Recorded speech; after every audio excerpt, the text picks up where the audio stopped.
So welcome one and all to the last session of the program. And the topic of discussion is very sensitive, very important. I'm sure all of you must be eagerly waiting to discuss this topic because a lot of time we have faced this situation. You all must have also handled it, but then we all know that there's a lot of challenge in handling such a situation. So we'll have a discussion around the protocol of disclosure of medical error. And then we'll have two presentations, one by Ritika and second by Dr. Dipti, and followed by feedback and formal closing of the session as well as program. So to start with, if I may ask all of you a question. If you were in a flight and if that flight met with some kind of,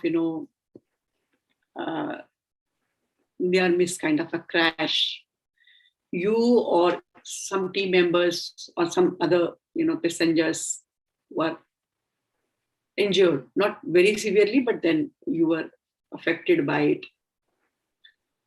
What would you expect?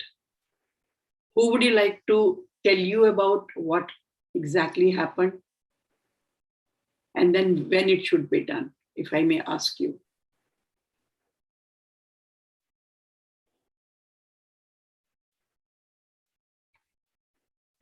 Just reframe the question, maybe some disconnection was there. Imagine that you were in a flight which actually had a near miss crash, and you and some passengers got injured in that process.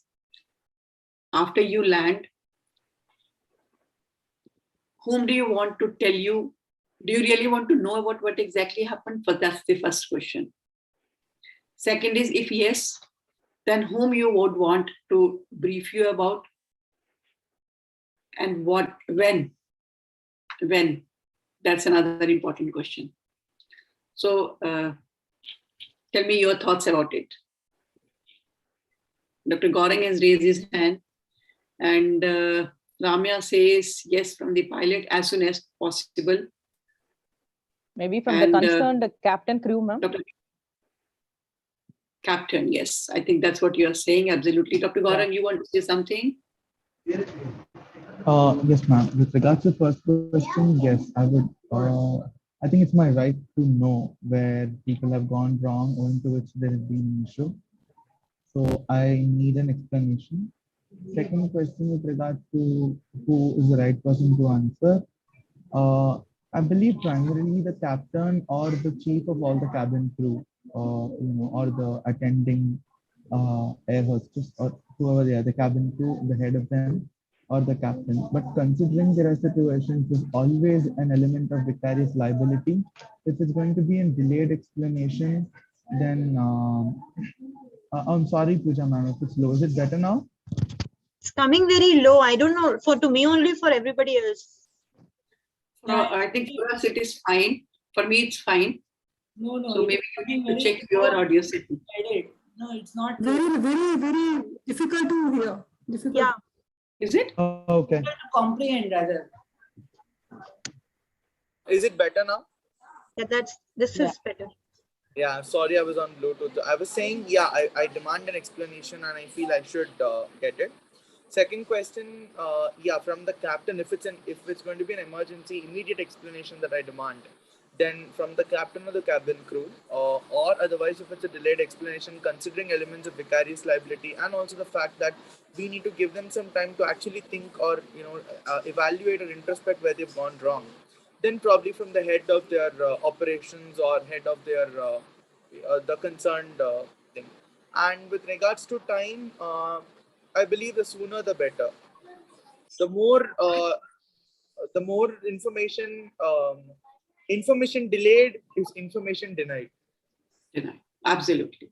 So if I may ask all others to think of any incident that happened in your organization, or of any incident, without naming the person, without naming the hospital, if maybe one or two of you could share your experience of if something like this happened in your setup, how did you manage? How did you feel? What was overall? But keep it very brief so that we can have more input. Anybody who would like to share their experience?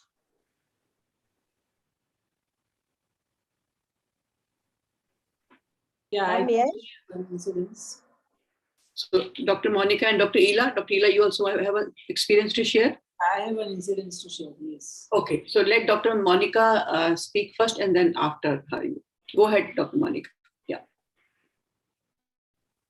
So, ma'am, this happened in one of the hospitals where I was working, and that was in the beginning of my career.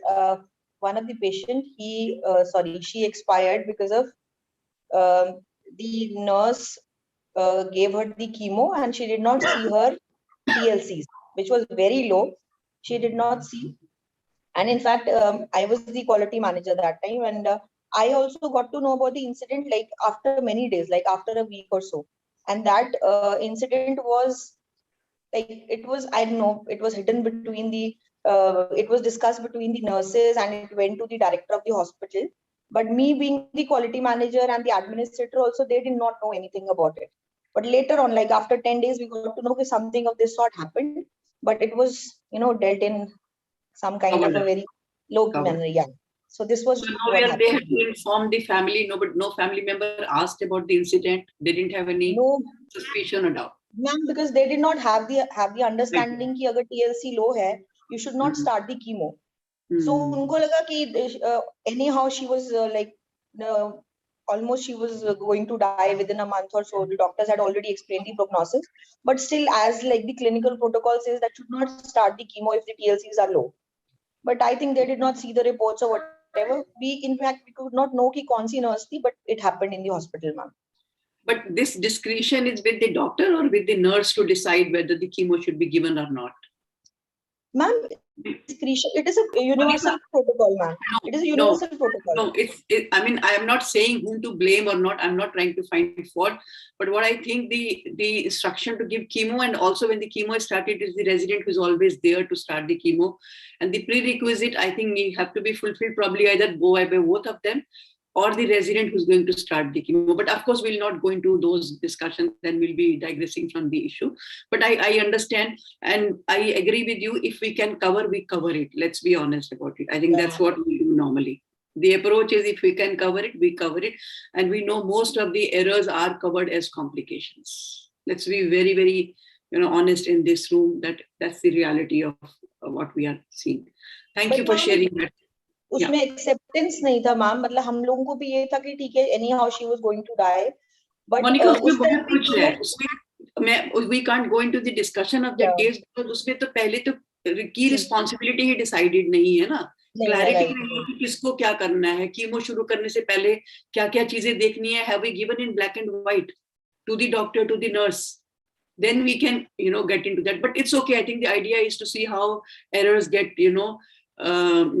covered up as complications or as a part of treatment. Yeah, Dr. Ela, you have something to share. Please go ahead. In fact, my story is also about the chemotherapy patient. So this patient was admitted for chemotherapy. The complete protocol was given by the oncophysician. And patient got admitted in the night. Patient got admitted somewhere in the daytime. The whole duty got over, and after handing overs, the evening duty hours, staff nurses gave the over to the night duty people. And night duty nurse took the over properly. She saw also, but what happened to her, we do not know. Instead of 5 ampules, she gave 15 ampules to the patients, the medicine. It was supposed to be given 5 ampules. She's taken the over, but still what has gone because of the counting of the doses. Basically, 1 ampule was equivalent to 500 milligram, and then 1500 milligram, and those things to be counted. And instead of 1500, she counted 15 ampule, and that's how the medicine was given. So next day morning, we got to know, we understood that yes, there is a problem. It is my own hospital incidents I'm talking about. So, and now this medicine was supposed to be given, but now it's an overdose which has gone. So we immediately first spoke to the oncophysician that this is what has happened. Then after that, together we decided that yes, we will speak to the patient also, the relatives. and called the relatives. We had a meeting with them and we actually explained them that there is some mistake has happened and that medicine has gone extra. We did not tell instead of 5, 15 ampoules has gone, but we told them, yes, there is an extra medicine has been given. So we have to now wait and watch because there will be side effects of their extra medicine also. So, and the effect of the medicine will, go over within a week's time. So we together took the decision and we kept the patient for a week in the hospital. We continued her stay. Luckily, she did not have any side effects, and we actually gave her some of the antidotes and whatever was required after the oncophysician's reference, consultation. And oncophysician himself was involved in the communication. So that is how we got to the confidence of the patient, and that is the principle we follow. We speak the truth, and we tell the patient, we share the story, and we make them part of the treatment. That now we are together.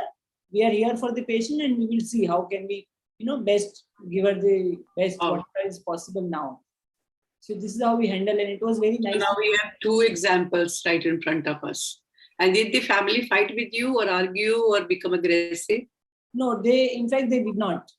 It was a sister who was taking care. And of course, she was upset that, things will go wrong and all. But then the minute when we showed our support to her, that we are with you, whatever, whatever treatment required, you have to stay back in the hospital, we are ready. And then, of course, we consider her in the billing part also. So that way it was taken care of. I think that's one of the major concerns, because after the mishap, like whatever additional cost the patient has to bear, that becomes actually difficult for the patient. And when the hospital does not take the responsibility, that's something really, really, upsets the patient, that I have, been wronged by you and your team, and I have to pay for that wrong. I think that's another bone of contention, which normally leads to aggressive reaction. So I think we have 2 examples. One where we hide, and second where we disclose. And as very rightly said by Dr. Gaurang, it's patient's right to know. It's patient's right to know that something has gone wrong in my treatment, whether harmed or not harmed, but yes, something has gone wrong. Yes, Dr. Dipti, I think you want to say something? No, I want to reiterate what you said. Most of the times the facts are hidden. It's to hide and cover up than to face that unpleasant scenario. And this happened. I narrated this incident in my last meeting or something. Patient getting double dose of loading Maxel.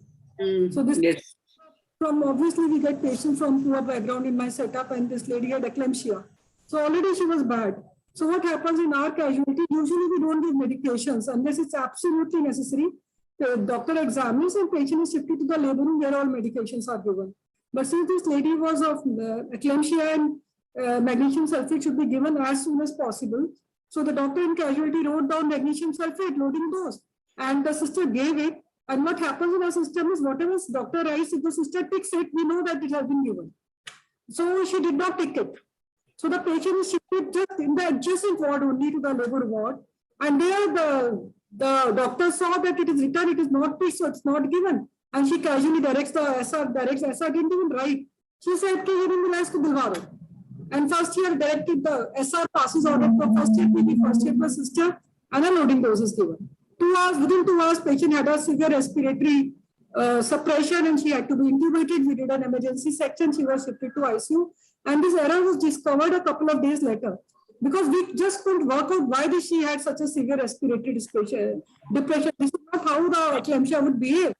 So it was one of the junior colleagues who actually dug up the file and did all jasusi actually, checking out with everyone, and then she realized that she has been loaded with and her magnesium level. We were all the time suspecting that dose calculation has been wrong, but it was actually nice. So I was discussing with my HOD that we should have some robust system of documenting what is given. I mean, just having a tick and forgetting to tick, it's such a dangerous way. I mean, it can easily be missed. So, but obviously we didn't disclose to the patient. Patient became all right and she's been discharged. But having an educated patient, had it been somebody who could have questioned me, why are you getting magnesium sulfate done, magnesium levels done or something? Suppose it was some doctor's patient only, then would have, the whole mistake would have lied exposed. But I agree with you, we are not honest in our disclosing our medical errors. Absolutely, absolutely. So I think one of the reasons why we are not, disclosing is we think that first of all, like we don't know how to handle that situation. So I think today's discussion will help us understand how do you go about handling it. After all, those hospitals who are actually following disclosure policy or transparency, I'm sure they must be following some protocol. Can we learn from them and can we acquire those steps so that we can also handle these situations amicably, because each one of us is equally prone to this kind of situation where an error happens by a doctor or by a nurse. After all, if it's a hospital employee, it's the hospital responsibility. I mean, we may put the blame, internal blame on somebody and say that, okay, it was not his fault or her fault, but then ultimately it's legally, if you see, it's also the hospital's responsibility, whatever happens in the patient care. So let me share a couple of situations that we all may be knowing because it was very much there in the news. And I think that should help us reflect actually the number of errors that are happening in our setup, and we don't kind of acknowledge or realize. But then the reality is that yes, a lot of errors are happening around us. So let me show you these slides quickly.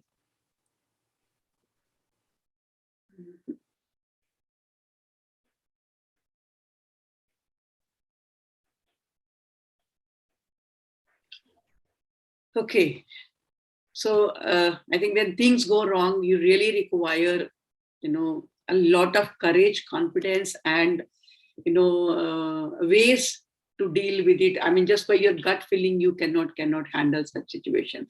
So this is one case I'm sure you must have seen in the news. I've changed the name, although this is a very well-known case that happened in Delhi. Patient Rakesh Tyagi admitted in the State Run Trauma Center with head injury after a car accident. So he was mistaken for another patient who had a broken leg. So this patient was taken for a surgery. I mean, while operating, the orthopedic surgeon realized this patient did not have any fracture. So he closed the wound. They dressed it up, and the patient came out. The family got suspicious that there was nothing on the leg. Why have they, dressed the leg? So when they went into the detail, they got to know that this is what exactly happened. And of course, there was a lot of ruckus after this. In another case, 2 doctors were accused of failing to diagnose a patient, timely, and there was a delay in treatment, and that led to death of this 51 years old physiotherapist who was admitted with high blood pressure with ECG changes. She went into cardiac arrest and died because it was not diagnosed timely and it was not treated, promptly. In another case, a 30-year-old woman underwent a wrong procedure after complaining of minor abdominal pain. So the surgeon mistook this patient for another patient, and he made an arteriovenous shunt for dialysis. And later on, it was found out that this was not the patient for that procedure. So I think these errors, I'm sure you must be seeing day in, day out, even in your setup. Wrong side surgery, wrong medication, wrong organ removal, wrong treatment, wrong patient. I think these are happening day in, day out under our nose. Only thing is how many of us really take it seriously and take an action to prevent these errors from repeating. According to JCI, I think I shared this slide, similar slide in the first session where I said that it's the 3rd commonest cause of death in US, a country where things happen so meticulously, but they have been able to find out that almost, the 3rd highest number of deaths are not because of suicide, firearm, or motor vehicle accident, but it is because of the medical errors. Almost like 250,000 patients die annually. We haven't done any study in India, but I'm sure if we do, I don't know where we will be. According to Professor Ashish Jha from Harvard University, it's a rough estimate that 5.2 million medical errors happen annually in India. I'm sure there must be much more than this. Probably they're talking about the serious medical errors and not the one which are reported or identified. Most of these errors are about medication error. I think three cases that Dr. Dipti, Dr. Ila, and Dr. Monica shared, that was all about medication error. So this should tell us that most of the errors will be around medication. So I mean, that also tells us where we need to focus all our energy and effort to correct the situation. And 60 to 70% of the medical errors are a result of poor communication. Somebody gave the medicine, did not document. Somebody documented but did not give the medicine. Somebody did not check the pre-medication instructions. It led to complication. Somebody did not know how to calculate the dose or what is the proper route.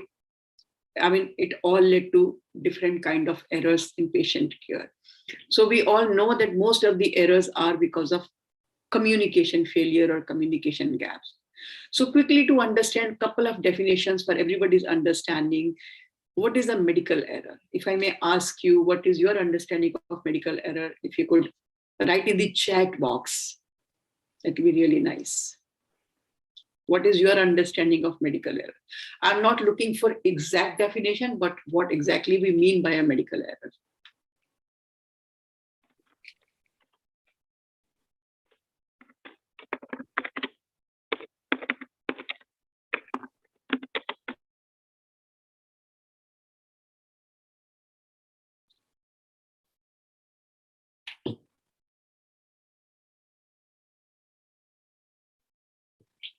Treatment given which was not supposed to be given, okay, in the first place.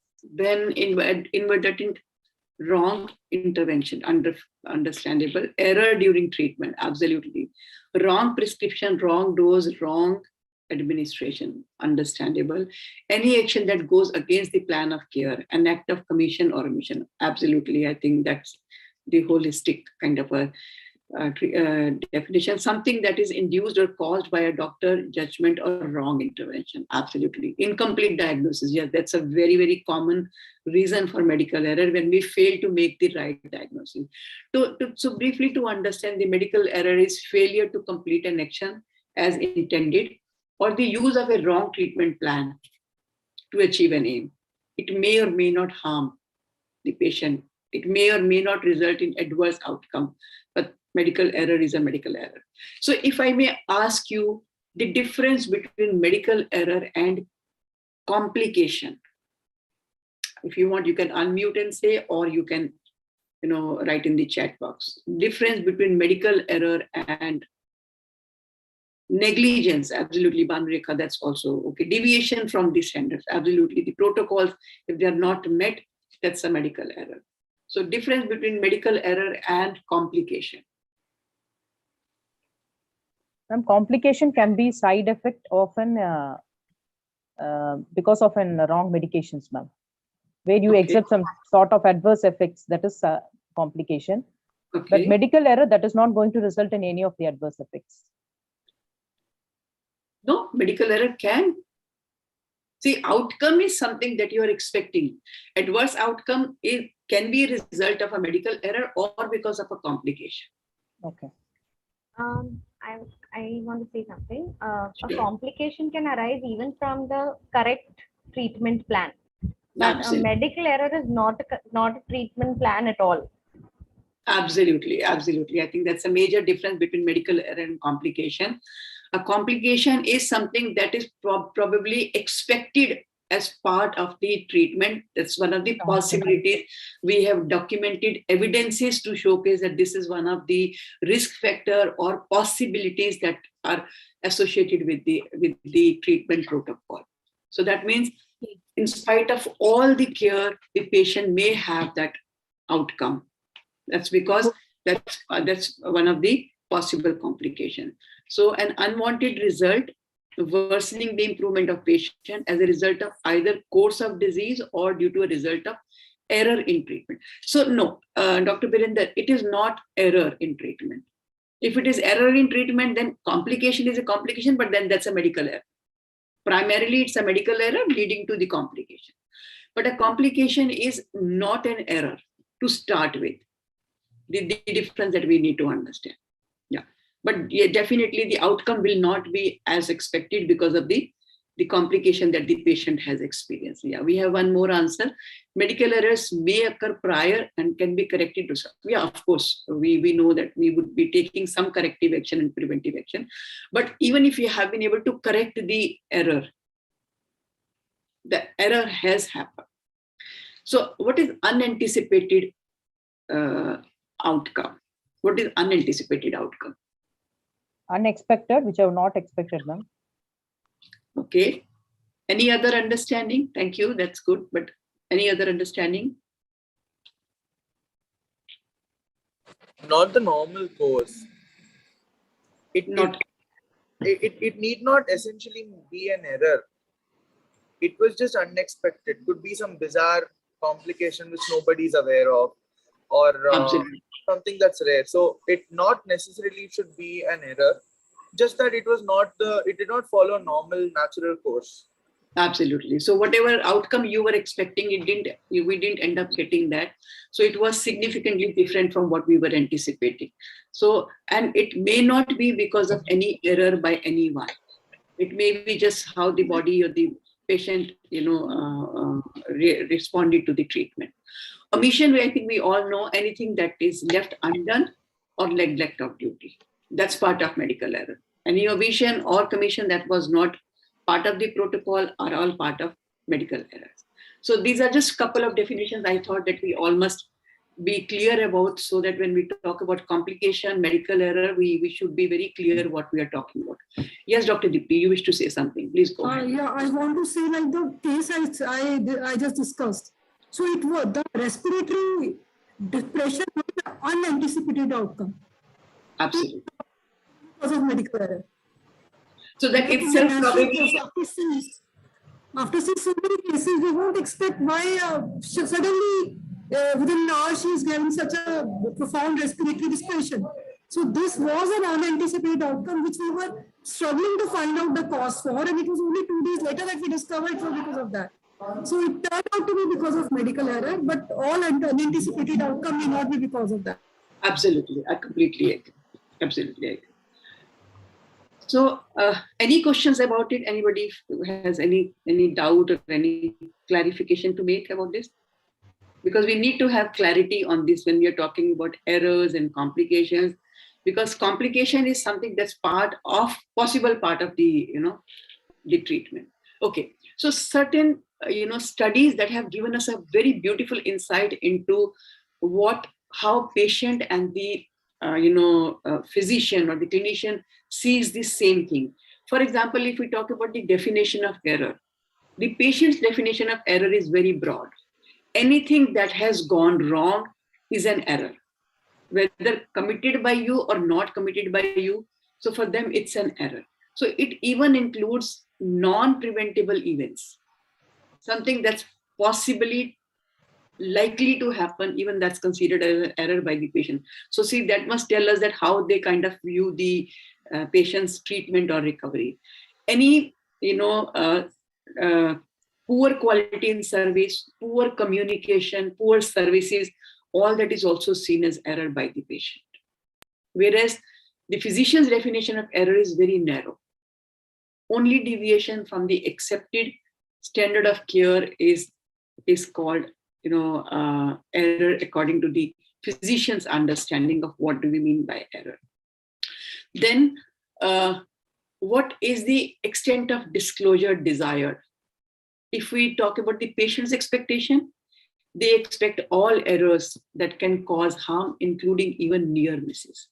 And we all know that we are not comfortable sharing an error that was about to happen or an error that has happened but has not harmed the patient. So we would normally avoid talking about it for various reasons that we'll be discussing in a while. On the other side, physicians feel that only errors that cause significant harm should be shared with the patient. So not even ordinary harm or simple harm, only errors that has caused significant harm should be shared with the patient. How should the disclosure of an error happen? Patients feel that it should be done in a very truthful, honest, transparent manner, and should be done compassionately, because after all, I have been harmed because of somebody's mistake. On the other side, the physician's attitude is that it should be done objectively, more like a matter of fact, with minimal disclosure. So sharing only the required information and not going into the details of what exactly happened and why it happened and what is being done to, undo it or control the situation. And it should be done in a very professional, manner, without actually considering the emotional impact of what has happened on the patient or on the family. A very important issue which we normally discuss, and that is role of apology. We all know patients expect us to apologize. How many of us agree to this? By the way, how many of you think that, yes, we must apologize? Raise your hand. I want to see. Not always. Okay. So some hands raised that, yes, we should apologize. So those who raised their hand, in both the condition where we have actually made a mistake or you haven't done anything wrong, but something has gone wrong in the patient's care. What do you say? Kritika, Bandureka, both of you raise your hand. Yeah. I'm not trying to understand. That if we have felt that we have done wrong, ma'am, definitely we should apologize. Come again, Bandureka, please, once again. No, in case where we feel that we had made an error or any complaints with the patient, definitely we should make an apologize. Okay, so even Dr. Birender says that when we have done a mistake, we should apologize. Okay, I take your words. How about others? What do others say? Somebody said, no, we should not apologize. Of course, Dr. Birender with solution, only then they would be happy. Absolutely. So those who said, no, we should not apologize, what is your concern?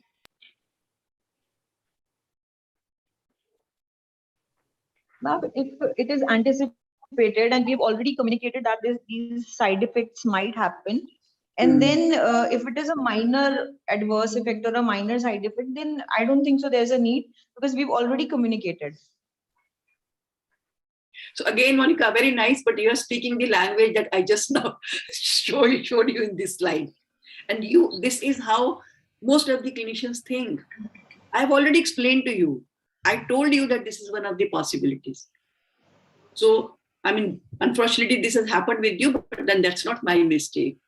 If I say something like this, or if I say, I think I explained to you that this is one of the possibilities. I feel bad that it has happened with you, but then it's one of the possibilities.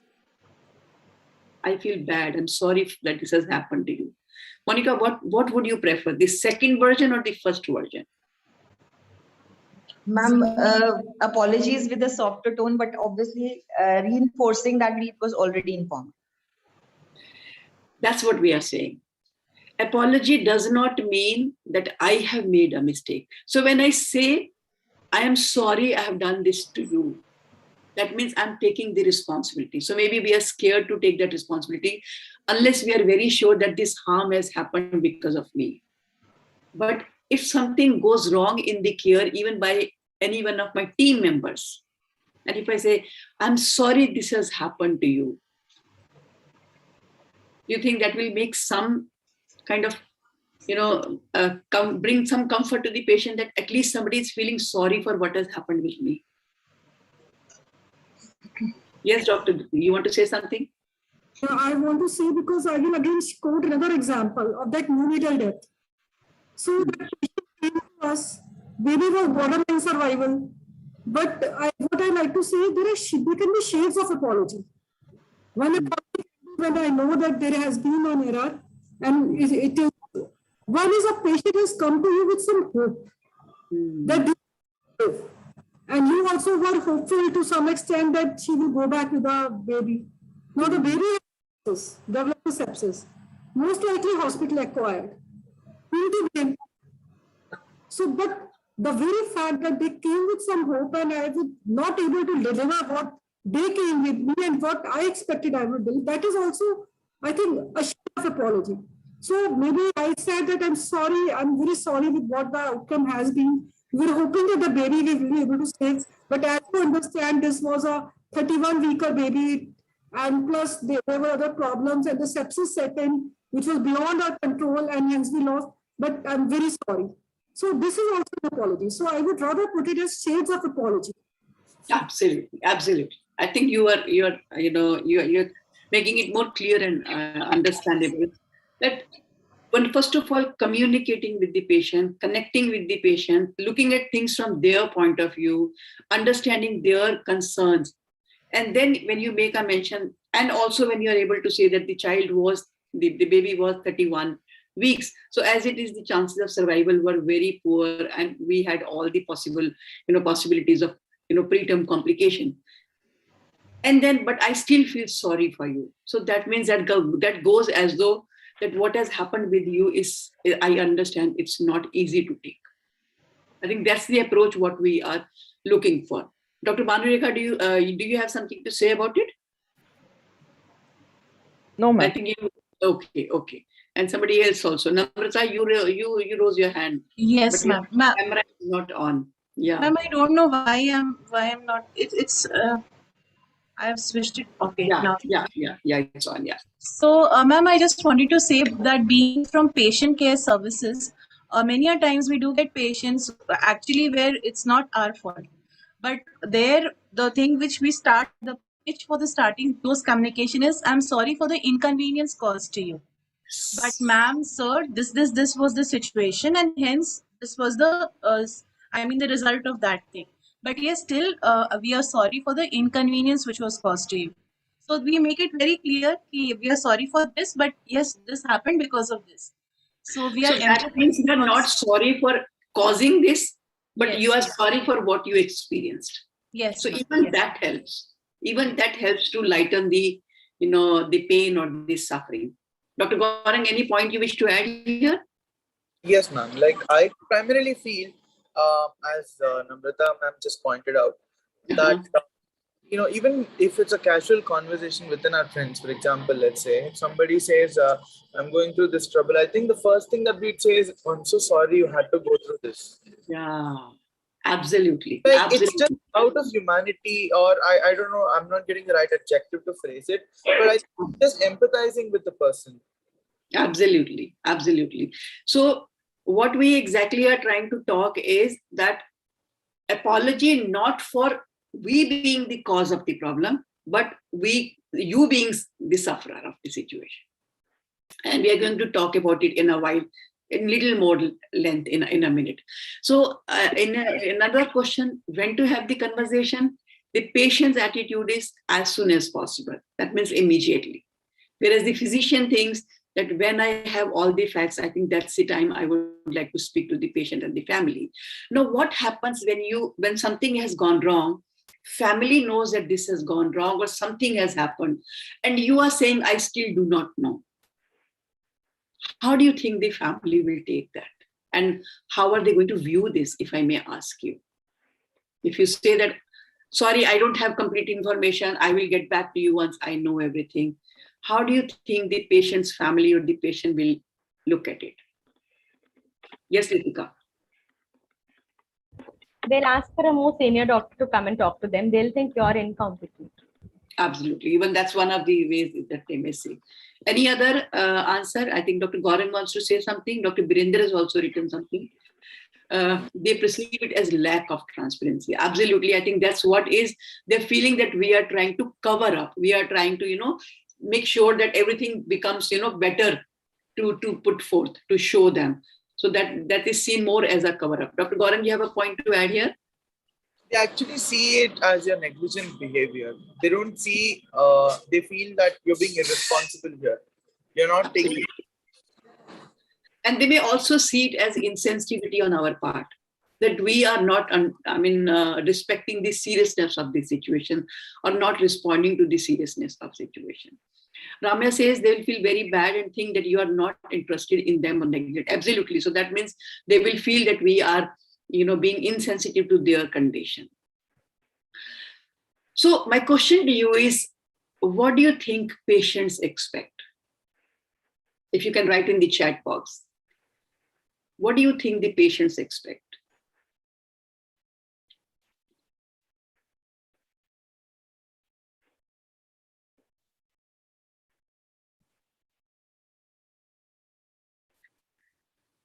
No, good outcome commitment, that's fine. But when an error has happened, my question is, if the error, I'm sorry if I have not been able to clarify. Yes, Dr. Shashikala says honesty. So that means they want everything, they want to know everything in a very honest manner. Ramya says a very open conversation, daily update on their condition. Accept and be transparent. Yes, Dr. Gorin, I think now we are understanding what you're saying. Our discussion and a word of comfort, absolutely. To be transparent, yes, transparent, empathy, honesty, that's what they expect. What else do they expect? Honesty and transparency, absolutely, and taking care of the further cost of treatment. Yeah, I think that's one of the very common expectations they would have. Ownership, absolutely, Dr. Birender, I agree. Acknowledgement for what? Yes, very important. I think this is one thing they expect. Maniye ki hua hai, and we normally try to evade that answer, evade that question, and we don't want to make a statement. Yes, something wrong has gone in. And they are upset about it, and they look for assurance. They look for assurance from us that we will do our best to maybe to apologize or to minimize the damage or to make sure that it doesn't happen. Yeah, Ritika, absolutely. So they expect apology and then also a reduction in our bill. I know, because now they know that they can twist our arm sometimes. So they desire full disclosure of harmful error. Then they also desire a statement that error has occurred, acknowledging that yes, the error has happened. They want to know the details of what has happened, because if you try to avoid the details, they feel that you are trying to hide the details. Also, they want to know what are the implications to their health, what harm has happened, and how is it going to have its implication on the present and future health of the patient. Also, sometimes why it happened, whose mistake it is. Even sometimes they will also want to know how will reoccurrence be prevented. And then, of course, apology, and also, they, as you said, they want a reduction in the bill or some concession, and also, assurance that the further care will be looked after and they will not be burdened because of that. Especially if the patient is, non-insured patient, and if they're paying from pocket, definitely, I think their concern is very genuine. If we talk about the disclosure gap, 90% of the doctors support the idea of the principle of disclosure, but actually only 30% of them do the disclosure in the right manner. Studies also suggest that 2/3 of the errors are not reported. Even if disclosure happens, it never meets the patient's expectation, because it's done more like a formality or just to do the job than actually looking at it from the patient's point of view and addressing their concerns.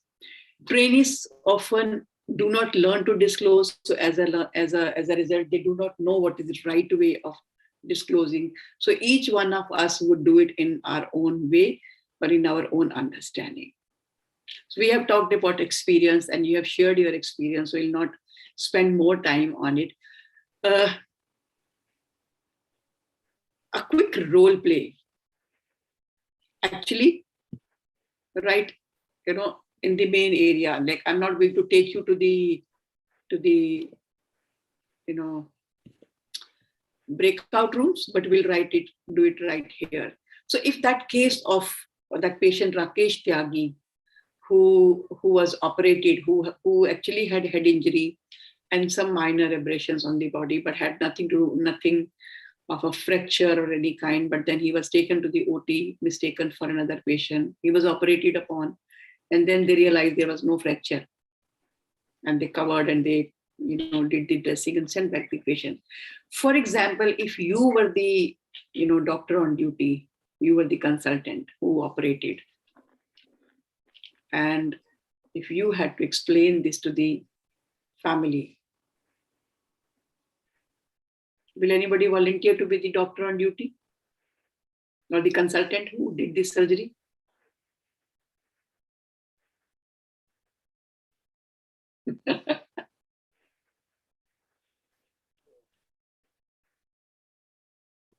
It's so understandable. See, it's so difficult, but by closing our eyes to the reality does not vanish.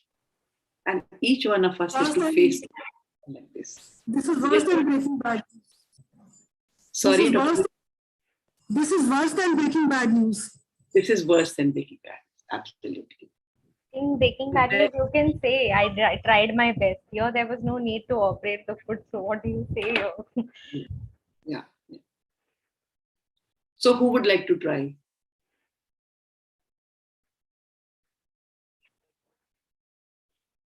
Dr. Birender?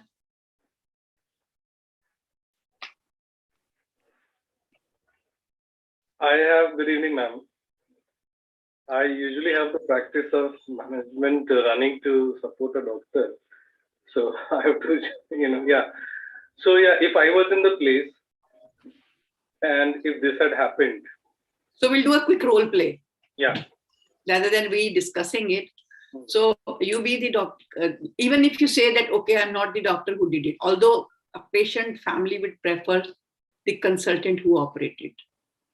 But at times we consider, okay, the consultant is still attending to the patient. There can be a situation like this, but the person from the management, tries to speak to the family. So if you think you want to speak on the doctor's behalf, even that's okay. The idea is, how do you really start the dialogue? Let me try. And okay. So I want two family members. We don't want the patient.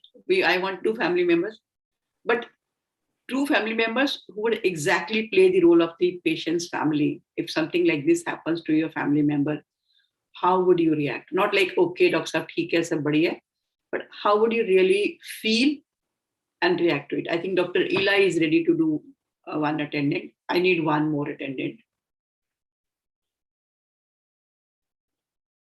Anyone? Last role play. So you can try your hands. I think Namrata is in the end will listen to me. Namrata is ready. She's saying I'm ready. Okay. So Namrata and Dr. Ela, both of you are patients, sisters? Okay. Both of you are patient sisters. And this patient had a car accident, was brought to the trauma center, and the patient has had a head injury, so was not conscious and was taken to the OT for another patient and was operated on the leg. There was no fracture, but then he was operated for fracture. So when the patient came back to the room, the family saw, dressing around the leg, and they were surprised that there wasn't anything on the leg. So why this dressing? So they have gone to the nurse on duty, checked with her. Now, finally, somebody from the management or maybe the doctor who operated is going to talk to you. Is that okay? You need any more information about the case? No, ma'am. Both of you are okay with that? Dr. Birender, if you need any information about the case? No, I'm already thinking to break the news now. Okay. So I think we'll all close our video and let it be just 2-3 minutes, interaction to the point. The family can behave they like, and you will have to try your best to see how you can help them see the situation. Thank you. Okay. So मुझे राकेश के family member से मिलना था, मैंने आपको बुलवाया था. Yes, बताइए, हमें ही आपसे बात करनी थी. So देखिए, ये जानना था सर्जरी किसने किया है सर? डॉक्टर सर्जरी किसने किया है पेशेंट का? हमारे भाई का सर्जरी किया है, मैं इसीलिए आपसे बात करना चाहता हूँ. और एक्चुअली सर्जरी हमने शुरू की थी. डेफिनेटली एक बड़ी भूल यहाँ पे हुई है और मैं खुद चाहता हूँ कि मैं आप दोनों से बात करूँ. और भी कोई फैमिली मेंबर है तो आप बुला सकते हैं और मैं इसके बारे में हम दोनों ही हैं यहाँ पर बात करने. आप हमसे बात करिए, क्या बात करना है आपको? ठीक है. सो ऐसा है कि हमारी सर्जरीज काफी सारी लाइंड अप थी और मैं बेसिकली एक ऑर्थोपेडिशियन हूँ और जैसा हमारा शेड्यूल था उस हिसाब से मैंने क्या कहा सर? आप सर्जन है या फिजिशियन है? मैं सर्जन हूँ. ओके. आपको ये जानना बहुत जरूरी है कि एक्चुअली थिएटर में क्या हुआ है. तो मैं उसके लिए बता देना चाहता हूँ. सो हमारी ऑर्थोपेडिक सर्जरी लाइंड अप थी और एक बच्चा है रमेश की तरह ही, उसी उम्र का और उसी बनावट का और उसके बगल में ही था। जहां तक मैंने सुबह में राउंड्स किया था, मैंने रमेश को भी देखा था और उस पेशेंट को भी देखा था, और शेड्यूल में हमारे ऑर्थो का ही वो केस था। उसके राइट लेग में ओपन फ्रैक्चर था, जिससे मुझे कंपाउंड फ्रैक्चर था, जिससे मुझे ठीक करना था। I was there in the theatre and patient has been healed in.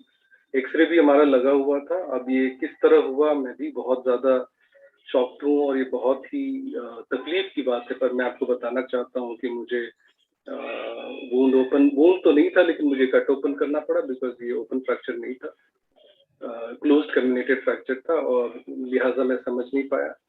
And I think I went ahead and I cut open, but I found that there was no fracture.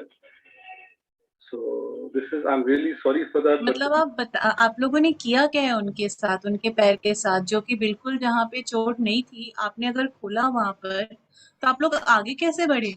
आप लोग के hospital के बाहर ये बड़ा बड़ा NDBH करके लिखा हुआ है, ये अलग अलग आप लोगों ने अलग अलग प्रमोशन कर रखा है, और मेरा तो ये कहना छोटी है सी चीज है। वगैरह भी कोई चीज होती है कि नहीं, ऐसे कैसे आपने दूसरे पेशेंट को अंदर ले लिया?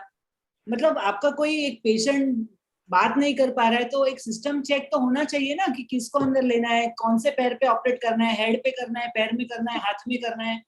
ये तो एक पेशेंट नहीं है। I mean, पूरी तरह से I don't know, I can't agree this what you are saying.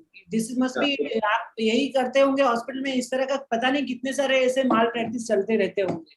I just don't understand. I don't know. We are not at all. बिल्कुल बिल्कुल सही बात है।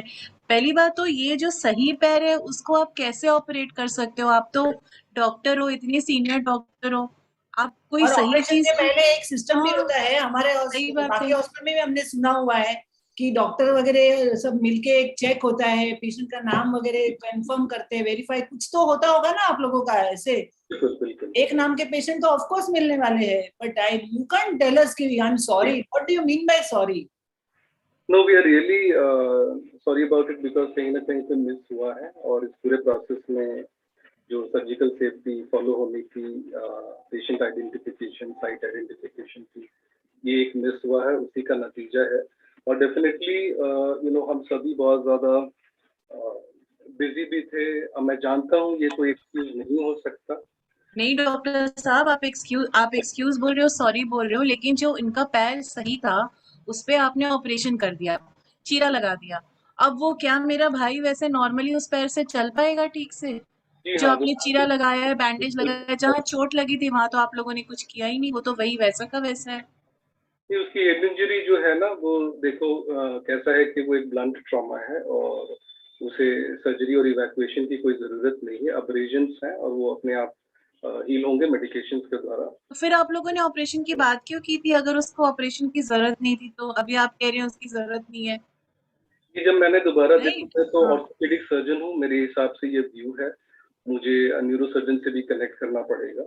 जहाँ तक पाँव का सवाल है, वो मैं ये कहना चाहता हूँ कि डेफिनेटली वो चल सकते हैं, और जब मैंने कट लगाया है उसी वक्त मुझे वो बात समझ में आ गई, और immediately we have done a disinfection and closure of the wound, so that I can assure you कि डेफिनेटली आगे जाके कुछ कॉम्प्लिकेशन हो जाता है, इन्फेक्शन हो जाता है, तो इसका जिम्मेदारी कौन लेगा? आप बताइए हमें। मुझे इसकी पूरी जिम्मेदारी लेनी है और मैं इसकी जिम्मेदारी लेता हूँ। एक बात नहीं कर पाते हो जाता है, यहाँ तो कितना सारा रैकेट चलता होगा, क्या मालूम है। एक बात बताइए, आप अभी कह रहे हैं कि आपको न्यूरो सर्जन से बात करनी होगी, तो क्या अभी आप दोनों को साथ बैठ के हमको नहीं बताना चाहिए था? अब हम उनको ब्रेन में, हेड में कोई चोट है, कोई प्रॉब्लम है, हम तो ये डाउट में रहेंगे ना हम दोनों कि कहीं कोई प्रॉब्लम बढ़ तो नहीं गई, सही समय पे इलाज नहीं हुआ, कहीं और का इलाज हो गया। आप लोग एक साथ आकर हमें बता दें कि क्या कंडीशन है, क्या सीनियर मैनेजमेंट भी नहीं है। वो अभी जो है मैंने उनको बुलवाया हुआ है, लेकिन सबसे पहले गलती उनसे नहीं हुई है, गलती मुझसे हुई और हमारी टीम से हुई। मैंने चाहा कि मैं आपको तुरंत ही जल्दी पहले उसके बारे में बता दूं, और वो कंजर्वेटिव मैनेजमेंट पे ही थे। We want in writing what mistake has happened. We want in writing, and then only we will see what is to be done further. आपको जिस भी फॉर्म में चाहिए होगा, I will give it.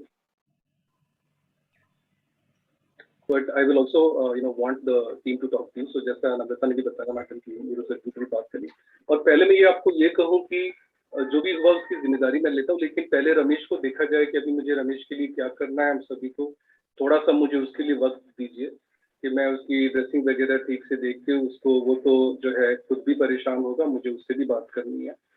और आप प्लीज अपने मैनेजमेंट से बात कर लीजिएगा, इसका जो भी खर्चा वगैरह जो भी जिम्मेदारी है उसका भी आपको ख्याल करना पड़ेगा। We are not going to pay a single pie. We'll take care of that, madam. We will discuss and we will see what best we can do. But definitely ये error हमारी तरफ से है, हम इसकी जिम्मेदारी पूरी तरह से लेते हैं। और as a surgeon, as a doctor, मुझे ये लगता है कि मुझे ये आपको तुरंत के तुरंत बता देना चाहिए, और इसलिए मैं आपको बता रहा हूँ। और हम भी इंसान हैं, हमारे से भी थोड़ी भूल हुई, लेकिन मैं अपनी टीम को करेक्ट करूंगा। जिनको जो बात सिखानी है वो मैं देखूंगा, और इसका आप अश्योर रहें कि उसके पाँव का जो भी ख्याल रखना है और उसकी जो सर्विसेज उसको देनी है, ड्रेसिंग होनी है, वो सब मैं personally I will look after that. कल हमें आपके मैनेजमेंट से भी बात करनी है, प्लीज आप हमारे उनके साथ मीटिंग अरेंज करवा दीजिए कल। आप किन से बात करना चाहते हो? आपकी मैनेजमेंट से हमें बात करनी है। उसके बाद ही हम सोचेंगे कि अभी, लेकिन हमारे भाई को कुछ और तकलीफ नहीं बढ़ना चाहिए, उसका जो चोट है उसका that will take care of. और मैंने मैनेजमेंट को पहले इन्फॉर्म किया हुआ है, वो भी आपसे मिलेंगे। बट ये जिम्मेदारी मैं ले रहा हूँ, मैं आपको बता रहा हूँ। आपको अगर और भी कुछ भी पूछना हो तो नहीं डॉक्टर साहब, अभी हम आपकी बात मान नहीं रहे, हम बात मान नहीं रहे, हमें अभी कुछ नहीं, हमें बस अपने भाई की सही सलामती चाहिए। और ये हम आपस में अभी हम बात कर लेते हैं, क्योंकि जो हुआ है सो हम अभी कुछ वो नहीं कर पाएंगे। आप क्या बोल रहे हो, कैसे बोल रहे हो, हमें उसकी हेल्थ चाहिए। जरूर, वो आपको बराबर मिलेगी, और हमारा भी मकसद उनको ठीक करना है, और इस भूल को हम सुधारेंगे। Thank you, thank you, thank you. So I think we can patience, Dr. Virendra showed. Dr. Eli made it very real. face करती है ना। Now today also we had coat purple in our hospital. It is a fresh. I know, like I must say. So the thing is that some of such things. I will just add one line, is that we always need to be very patient, listen, absorb, respond, and we try not to get aggravated. But if there is a crowd gathering, as Dr. Indu also has previously mentioned, when you feel threatened for yourself, after you make some statements, you should move out from the place. So even that is important. In this case, it was just family, so we should go on and go on until we can convince them. We try our best to do that. Yeah. So, Dr. Virendra, if I may ask you first, what do you think you did effectively? What are things like you were doing in terms of your language, tone of voice, body language? What all you think you did well? Ma'am, first thing is, let me see, even in the role play, this scenario was very difficult, but let me start. Is that the good part was that I was trying to listen. I had to absorb. It was my mistake or our mistake as a team. So I was trying to listen, and they had the full right to speak till the end. And wherever I was finding the gaps, I was trying to put in and acknowledge, and also try to respond. So if I don't give a ear to them in this scenario and try to push my absolutely, I think allowing them to speak is very important, because they are able to ventilate their feelings, and with that also the emotional things come out, because they start feeling lighter, that okay, somebody is listening and understanding my point of view. Absolutely. And we saw that you were also nodding and you were kind of agreeing to what they were saying. Anyway, so I think there's some issue, Dr. Are you able to hear me? For a minute, I think for a few seconds we lost your there is some challenge. Yeah. Maybe अगर video 2 minute off करके बोलेंगे तो I think we'll have a better quality in terms of नहीं आ रहा. So if I may ask the family members, those who were talking to Dr. Virendra, what do you think Dr. Virendra did well that made you kind of you were aggressive to start with, and slowly we saw you more into that listening mode? So what all do you think he did that made you calm down slightly, if not fully, slightly? Was patient hearing, listening. The tone of voice was very low, and he was in the acceptable mode. He was not arguing or rather trying to defend. He had accepted. So once you accept, when somebody accepts the mistake, then there's nothing more to say, from the other side. That Absolutely. So that's very important. yes. When somebody accepts the mistake, there is no argument at all, because the person has disarmed you by saying, yes, I have done the mistake and I'm sorry for it. Now what next? Then you start thinking, now how do we minimize, mitigate, and then see how we can, help the patient get the best benefit out of it. Absolutely. So I think his tone of voice was very good. Selection of words was very good. He allowed you to speak. So that they really help you. Anything else other, Namrata, anything from your side if you wish to add? No, ma'am, it's the same as Dr. Ila ma'am said. Basically, he was acknowledging everything or point which we were raising. So that is what actually gave us a space ki, okay, he's acknowledging, we are listening. So it's almost same. So a lot of time when we actually take an opposite position, I'm talking about the physician or the clinician, the moment, or the management person, the moment you will, create two parties, there will be an argument and conflict. But once you say, yes, something has gone wrong and we want to help the patient, we want to minimize the damage, we are working on that, so that two parties actually become one. So that also helps in calming down the patient's family. Anything else the group observed that Dr. Birinder did effectively? Dr. Dipti, I think you have raised your hand. You wish to say something? Yeah, I think what I observed was his tone and body language did more of than the words. Absolutely. Absolutely. I completely agree. I think his body language was also very, very, kind of not only listening, but also communicating that I am equally into it with you. I'm engaging into that conversation with you in a very serious manner. Absolutely, I agree. So, Pooja, you have a point to add? Yeah. I have a query too. Yes. I'll come back to you, Dr. Gupta. Yes, Dr. Pooja, go ahead.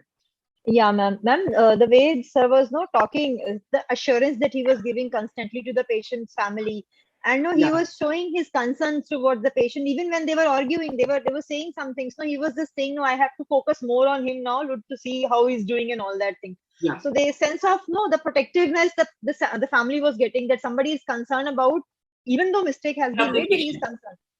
So he very smartly shifted the focus to the patient's recovery and patient care rather than, talking about that. I agree. Dr. Gaurav, you have a point to add here?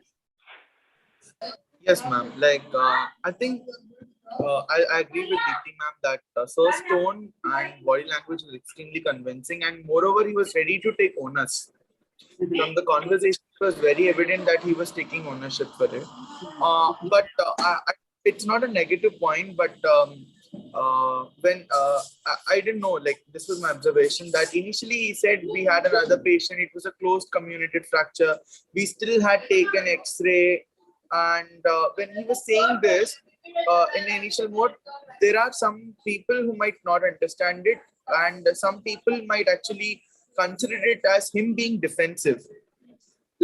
Going defensive on an argument I don't know, I feel it might provoke a couple of people. It again all narrows down to the frame of mind, but at the end it was convincing. I completely agree. At times when you are giving information, you may give more information than required, and that can sometimes go against us. So we really need to be, very mindful of what we are sharing. Plus, at the same time, two concerns that I had here was, one, when the patient's party asked, give me in writing. How many of you will be, ready to give in writing at that moment? And if not, then what concerns you have?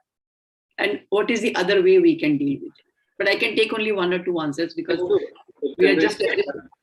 Yes, Dr. Birinder. I'm sorry, my internet was a problem. So yeah. Recollect, I've said that whatever you require, we will give. Yeah. So actually, I have diverted them. Yeah. And absolutely. not exactly answered the same question. Yeah. And at the end of the conversation, you see that they kind of moved on from there. Now they want to complain management about the doctor and more on that stuff. So if I deny at that very point that no, I cannot give you anything in writing, I better lead them to more, a topic of more attention, that is the patient itself. Trying to move towards that. So that was the. I knew that you will not give in writing, but you are just saying just to kind of, continue the discussion and calm them down. And that's what I wanted to highlight. So when patients ask us something like this, or they may say, "Main police bula lunga, main isko phone karunga." So how would you handle it? This is what my, main point that I wanted to bring in. So rather than arguing on that, if we say it's perfectly all right, like if you want to call police or if you want to call anybody, but more important than that is patient's welfare. I think it's very important to see how we can help the patient or reduce the suffering or minimize the damage. So that means you are shifting the patient's family's focus to the recovery and betterment of the patient. But saying police bulane se kya ho jayega, aapka patient theek ho jayega, bach jayega. So that indulging into an argument can take the conversation to altogether a different tangent, which is not desirable. That was the point I wanted to say. Doctor, when doctors have said, when we have said that we'll help you with whatever you require, at some point of time they have stopped asking for those things.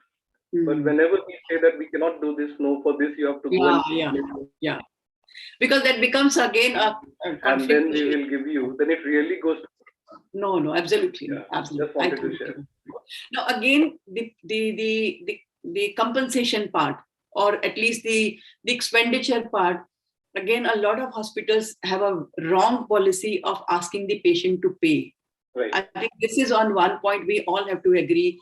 If a damage or harm has happened because of us, patient should not be asked to pay for it. And that itself can actually, calm down the patient's family's, anger and aggression. But a lot of time we ask them to pay for it, and that's why they become aggressive, and they may even go to, the extent of litigating us. We have to be careful. Dr. Dipti, yes, Dr. Ila. I have some serious doubts. Like this was a case where patient was operated wrongly, but his life did not come to risk because of this error. Now suppose it's in a casualty. A nurse gives injection to a small child brought in and the baby collapses. And relatives who are hovering around, as it happens in a government setup or anywhere, they smell that some wrong injection given, and it actually has been given. Now, in this case, admitting error will be even of a very challenging thing, because here in the given case scenario, patient has been operated, but doctor realized he opened, there is no fracture, he closed, and he is assuring patient is all right. But here, a wrong injection has been given, as was in my case. Patient has lined up in ICU, she could have died. Now, how to take this apology? How to disclose this? Number one. I think that's one of the most trickiest communication, because there you don't know how to really go about. So there comes your individual conscious call. How are you going to handle it? A lot of time we know people would cover it up as part of the recovery or as part of the illness, so they would not talk about it. But then what is the learning from it? How do you just cover it up and move on and then make another mistake again? Or you learn from this lesson and then you make a corrective action? That's one question we all will have to individually, answer.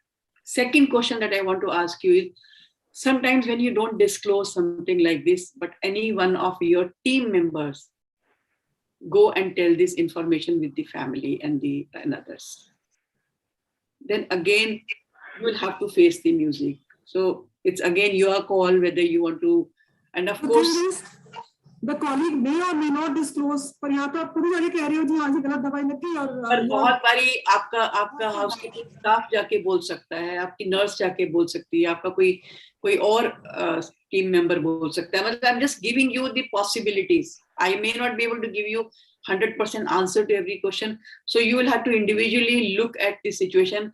But yes, the law says we have to inform. If you will say, definitely whatever the course of law is, you will have to face the consequences. But if you don't say, and they think something has gone wrong, even then there's a risk of mob attack and violence against you. So both the situations are. The second question is like these two relatives were able to be managed, if I may say so. Yeah. But when we admit a mistake, there can be a person sitting across who is of anger temperament. Yeah. And they just hold you by collar. What have you done? So should we have some extra precaution taken when we are talking about a medical error? Absolutely. I think if you remember the last session we discussed that if your counseling room, first of all, should have 2 doors, I said. Then there should be a table in between you and the patient party. Although if you remember the MAMC role plays we used to do, it would be like in a semicircle we will be sitting, but no, in real life situation, it's always good to have a table between you and, in the other backside behind your door, there should be people who are, aware that there is some serious conversation going on and we may be needed inside. Don't show them, otherwise that can, trigger aggression in the patient party that, oh, you are already ready with the force to fight and to, control us physically. But try to be as calm, as cordial, as, understanding as possible. But if they become aggressive, you have only 2 options, either to, run from that situation. And that I think you can guess from their appearance, their behavior, their tone of voice, you get an idea that this party can become aggressive. Therefore, it is always a good idea not to have more than 2 people. And preferably the closest family member. Preferably an elderly person who would actually be a little more understanding of your point of view. And the person who is nodding to you is more likely to agree with you and to come to your rescue. And another important thing, me going out and saying कि patient Neeraj के साथ कौन है, and me going out and saying Neeraj ji के साथ आप दोनों हैं ना, आप उनकी sisters हैं. It's hell lot of difference. Hell lot of difference. So it's very important to keep these things right from the beginning in place. And plus, as I said, building rapport, I'm repeatedly emphasizing on this point. Building rapport goes in our favor. Building familiarity goes in our favor. They are less likely to be aggressive if they're familiar with you. A very serious case of, serious violence and litigation, I could prevent just because I knew the patient party and I knew the doctor also. And although it wasn't a error, it was amniotic fluid embolism case. But then they lost the baby and the mother both. But somehow the doctor and her team did not handle it well, not in a very sensitive manner. So the family was really, really very frustrated and angry, and they wanted to go back and, damage the doctor's clinic, setup, and, physically hit her.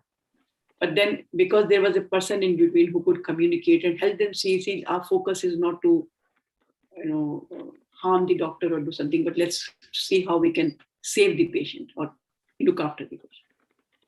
So this is how you have to very smartly, see how you have to, and each situation will be very different. So you have to be really mindful of how you're going to do it. Once are the casualties where you don't even have much time to build a rapport. No, Dr. Dipti, I remember I was speaking to a CMO of AIMS. It's long ago. That boy was there in AIMS as a CMO. I asked him, and in those days, a lot of doctor bashing was happening. So I asked him, how many times have you experienced violence against you? And I'm surprised. He said, not even once. I said, how come?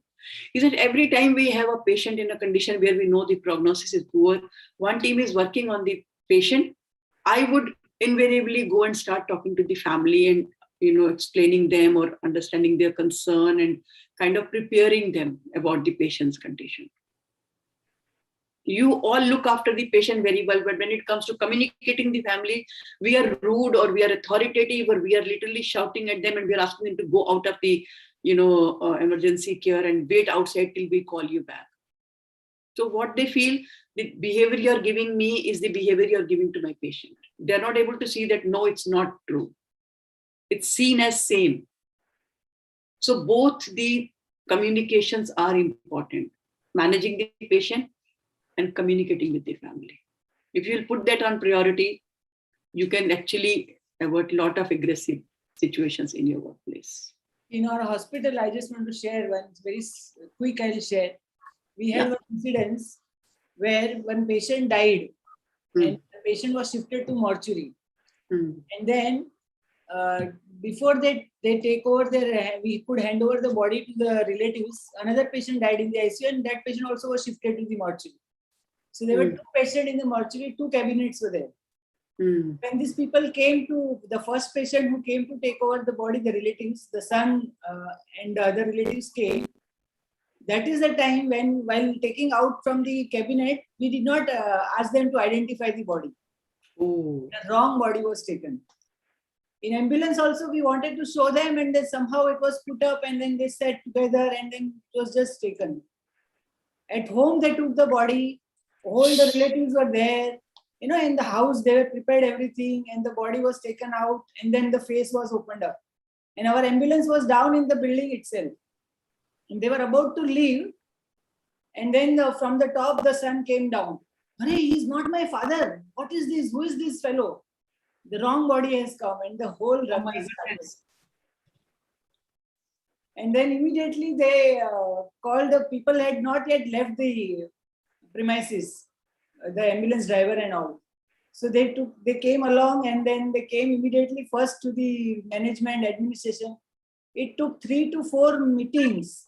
You know, so many meetings we had to do, all those things we did. We first of all, we gave the right body. That is the first thing we did. We were there. All those things were done. And then after the cremation and everything, the funeral process was done, we went to their house. From the management, we went to their house. We spoken to them. Not only that, after that, we were in touch. And on the 13th day, when they had the prayer meetings, we went to that place also for the prayer meeting also. I mean, we actually felt for them, you know. I know. And that is how it was managed. So I wish I could take some more questions and points, but we have some presentation to cover and then we have 2 presentations by the participant. So if you pardon me, I'm taking you to the presentation because there are some key points that I want to share with you. Whatever discussion we have done, we are not going to spend time on that, but some key points that we have not discussed, we will do. So these questions, I think we have discussed at length. How did it feel? How did you handle? And what you did effectively. I think even the patient party felt that the doctor's behavior was good. He was compassionate. His body language, tone of voice, selection of words was very soothing. So that's how he could calm the situation. Especially owning the mistake was something where the family did not have much to argue about. I think even observers agreed that the whole role play was done very well, very effectively. So if I may ask you, the clinicians, usually feel very uncomfortable, very, they find it difficult to talk about it because, see, we got to see that it involves a lot of embarrassment for somebody who has done a mistake. So we normally call it second victim. And we have to actually remember that in any such situation, there's always a first victim and there's a second victim. Because there are a lot of aggressive reactions and embarrassment and comments and all sort of blaming that actually comes with any kind of error. So therefore, people usually, focus on covering the error. And studies say that even very seasoned doctors find it very uncomfortable and distressing when it comes to communicating medical error. See, when I asked you to do this, even a role play, a lot of us were not, ready because we haven't done, we don't know the right way of doing it. And then we find it very hard to find the right words and the right ways of handling what is coming. So if I may quickly kind of tell you the barriers of disclosure, if I may first ask you in the chat box, if you could write, what do you think are the barriers to disclosure? Why are we hesitant to disclose? If you could write your understanding in the chat box.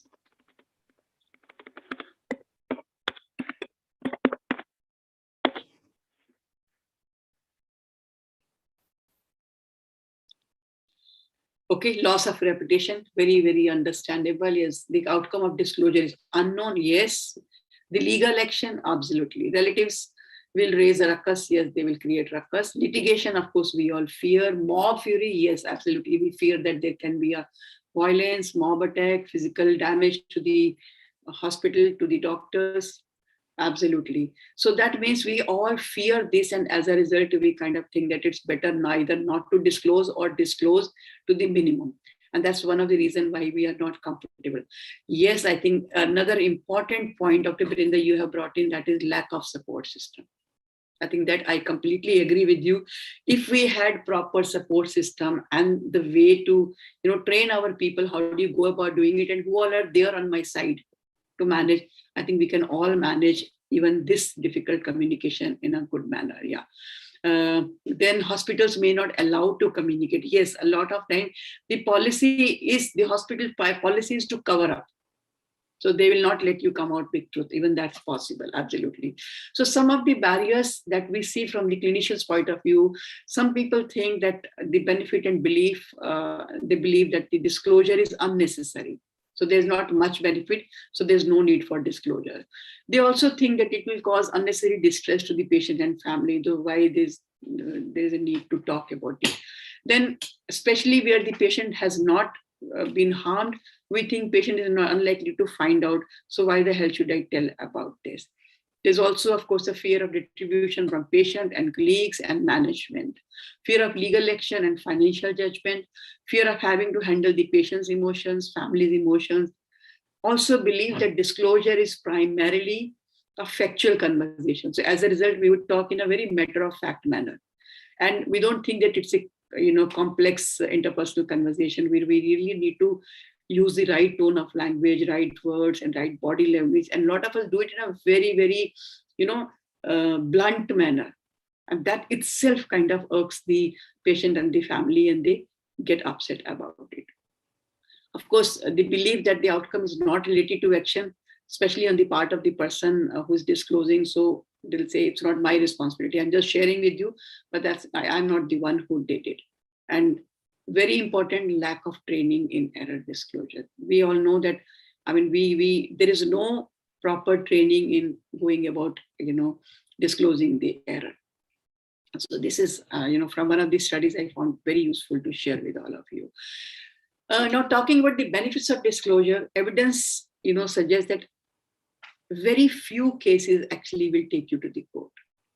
According to a study by Harvard, only 3 to 5% of the patients who are injured by negligence care actually sue the doctors of the hospital. But skillful conversation and follow-up actually can reduce the risk of litigation. So the reason why patients sue, we normally think it's because they want to get the monetary gain or something. It's much more than that. It is when the patients feel that they have not been communicated effectively, or they see lack of empathy and lack of, transparency, and they feel that they've been mistreated and not been, considered with respect and care. And then also where they feel that the actual information has been, withheld or not disclosed, or is not shared in an honest manner. So these are the common reasons when the patients, and the answer is right there. If you share the information in a empathic manner, in a respectful manner, in a cordial manner, and address their concern, you can actually prevent a lot of litigation and violence at the workplace. So this is one of the many studies that favor actually full disclosure policy. So University of Michigan in 2002, they implemented this study, policy of full disclosure. And they did a comparative study to see the impact of this policy. And what they found is very encouraging, that says that their annual litigation cost was $3 million in 2001. Which actually came down to 1/3 in 2005 because of the disclosure policy. Then average time that normally they would spend in resolving the claims and the lawsuit, which was almost like 2 years, it came down to almost half. And the number of claims also, got reduced to almost 40%, because whenever, anything happened, it was communicated effectively, and all preventing and corrective actions were taken on time. So this is a very encouraging, result. And I think those of you who are practicing, they will agree with this, that it brings a lot of, calmness and confidence in people who are working in that setup, that in case if something goes wrong, first of all, we'll make sure to avoid errors, but in case something goes wrong, we can talk to the patient's family and we can talk to them. So quickly, I'm going to share the guidelines for the disclosure of error. So these guidelines I've taken from the Canadian Patient Safety Institute and UK's National Patient Safety Agency. I mean, I found them very useful, so I thought I must share with you. The first step is, of course, preparation. So when you're going to talk about, any error that has happened under you or by your two, it's very important to first of all self-check in how ready you are to have that conversation. Are you in the right frame of mind? Are you relaxed? Although I know anxiety and some kind of fear, some kind of concern will definitely be there, but then you have to be in a position where you can sit and talk to them. In what mindset are you going to address that? All that has to be pre-sought.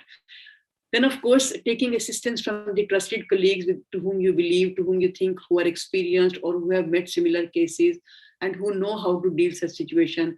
You can take, help from them and guidance from them.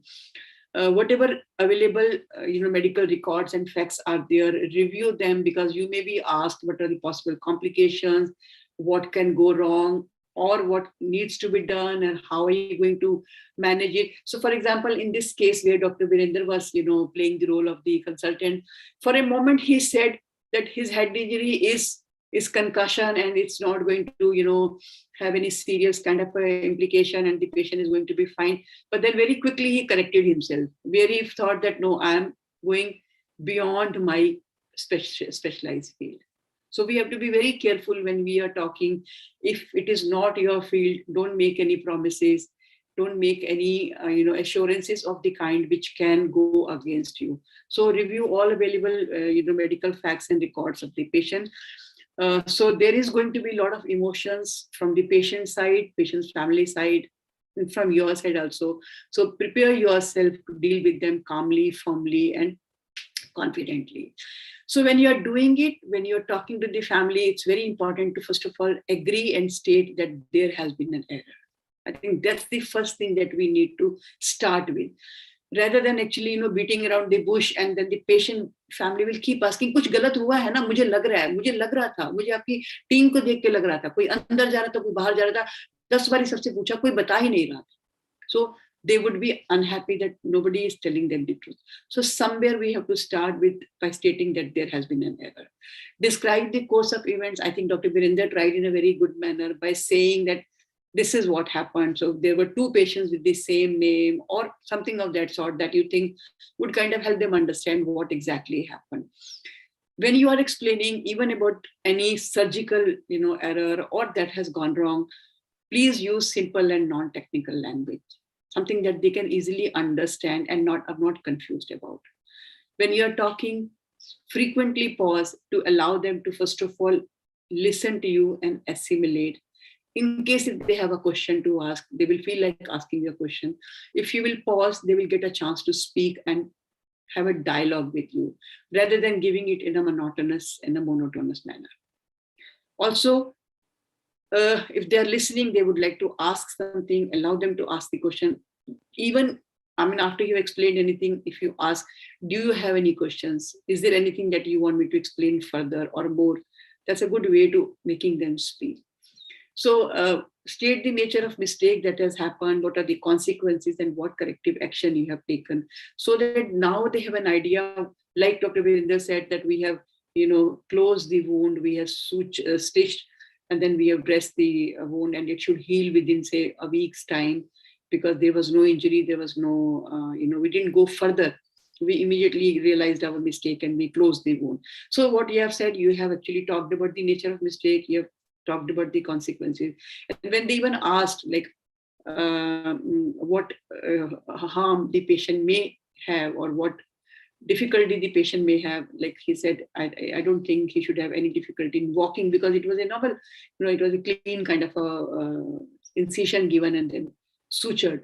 And then corrective action, when he talked about saying that, okay, I'll be talking to my team and I'll make sure that we follow the surgical safety checklist and we don't make such mistake. So they get an idea that yes, something is going to be done and we are going to learn a lesson from it. I think that's something they really look forward to. Coming to apology, once again, I think we have discussed a lot about it. I'm just going to share the two meanings of the word I'm sorry, although we have discussed it. The first is expression of compassion.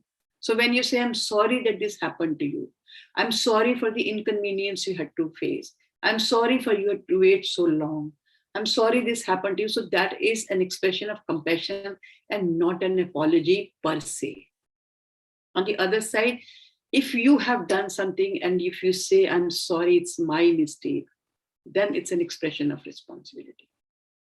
The first is always appropriate in both the cases. The second is appropriate when it is true, when the harm has happened because of your intervention or done by you. A lot of time we apologize, but we don't apologize. And as a result, the apology fails. For example, when you start your dialogue with this, if there was an error, then probably this would not have happened. So that means you are using if and but. This apology is going to fail. It is an unconditional apology.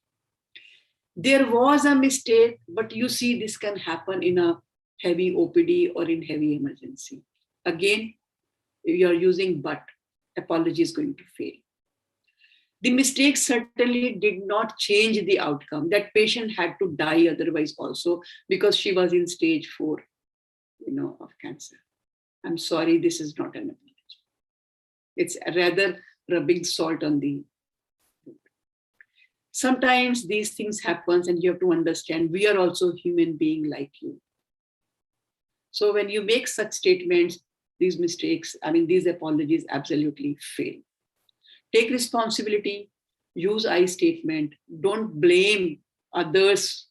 I think my team did it, my doctor did it, then they'll say, call him, I want to see him and I want to bash him. So please do not blame or speculate. Maybe this happened and that is why this happened. Maybe you did not take the medicine and that's why this happened. So no blame and speculation. And do not accept the fault unnecessarily. A lot of time we say, I'm sorry, I'm sorry, I'm sorry. So it amounts to that I am guilty of what has happened. So don't accept unnecessary fault. Otherwise that can give free hand to the patient party. In between and at the end also invite questions, their concern and address them, give them time. I think that's very important. So whatever we discussed in breaking bad news, all that has to be combined with this. Your body language, your tone of voice, your listening skills, all that has to be added to it. But I'm just talking about the protocol here. So after you have had a discussion, now make a follow-up plan. So a follow-up plan may include, first of all, what next step are you going to take to minimize the damage? So suppose if a patient has had a fall, so what are we going to do to see the patient, what is the extent of injury to the patient? So maybe we'll say we are going to get an X-ray done, or we are going to call the doctor to examine the patient from head to toe to make sure if there is any serious injury to any part of the body. So what is the next step we are going to do? And then of course, CAPA has to be time and again, mentioned. Then discuss how to meet the needs of the patient and the family. So they may want to, see the patient. They may want to, talk to the management. They may want to talk to you once again. So whatever is their expectation, discuss with them and find a way to meet that need. Plan for next update. Tell them that I'm going to see the patient. I'm going to come back to you maybe in 2 hours time, or in case if you have some question, you can contact me. And remain accessible. I think that's most important. If you are not accessible, this is taken as that you have run away from the situation. A very important step in such a case is documentation. So when you document, it's very important to report the incident and the action taken by you. Make sure to write the rationale for the clinical decisions that you took at the point of time. Clinical outcome and plan of cure. So whatever is the outcome and what is the plan of cure, that should be documented very, very clearly. And that's going to actually save you tomorrow in case if the patient's party decides to litigate. A discussion with the patient and family, the points that you have shared with them, whom did you talk to, name and the signature of the person, date and time with your signatures has to be there on the document. Questions asked by them and the answers that you gave, all that will be part of the discussion that you're going to have with them. Last step, that is debrief. So once the whole incident has happened, it's important to learn from that incident. So sit back and do self-check. How are you feeling? How do you think you managed it? What do you think you could have done differently? What do you think was not appropriate? The language you use, the body language you use, the tone of voice, having too many people around you, anything and everything that you think you did good or did not do well. Sit back and, check, and also check your own emotional milieu. That's very important. How comfortable were you to deal with that? And in case if it happens again, what difference are you going to, different approach you're going to take? Discuss with your colleague. I think that's another important point. A lot of time things happen, but we cover it up and we don't share with anybody. It's very helpful to discuss with your, colleagues, especially with whom you confine. Don't shy away, because that will give you feedback from them. They'll give you their idea, their perspective. Maybe that will help you in preventing future, mistakes and also managing the situation in a more effective way. See, reflections help us, and that's the only way to learn from mistakes. So one should not hesitate discussing with self and with their colleagues to learn from their mistakes. So to summarize quickly, if you can write all the 8 steps in the chat box, we would know that we remember the steps of this protocol.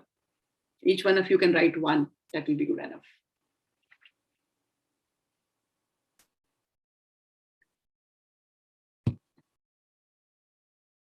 Yes, preparation, very right, the first one. Yes, performance, okay. Self-check, absolutely, that's part of preparation, wonderful. Debrief, document, absolutely. Prepare, perform, apology, wonderful.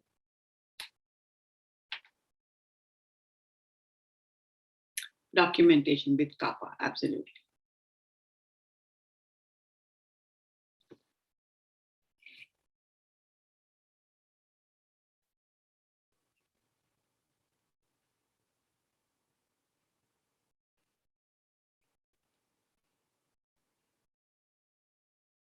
Absolutely. Apology is very, very important.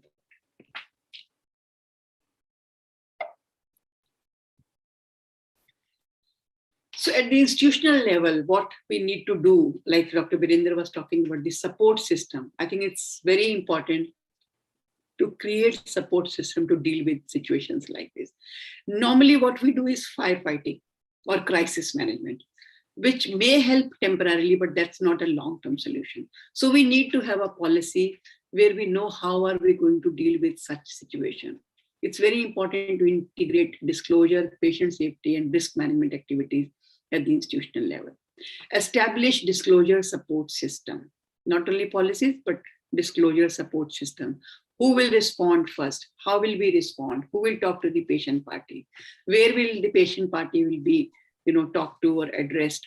All that has to be part of the, disclosure policy. So providing disclosure education. So how do you really go about doing it? Sharing the protocol with them, making them practice. And actually that a lot of role plays have to be done to actually become comfortable with the idea to talk something like this, because this is not how naturally or normally we talk to. Then providing emotional support or safety to the healthcare provider who has been the, kind of second victim of the situation. Culture of patient safety, culture of employee safety, culture where people report errors promptly without fear of, repercussion is very helpful in creating a, environment where people feel safe and they come up with the true story. Use performance improvement tools to track and enhance disclosure. So you can even evaluate how the disclosure happened and then what new changes you need to make at, in the tool or in the performance. So this is, about disclosure of medical error. I think one of the most important topic which each one of us should become comfortable with, because a lot of time you will not be able to hide a mistake. Then you will have to talk.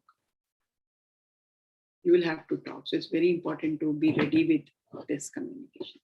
Any questions about this before we move on to the next presentation by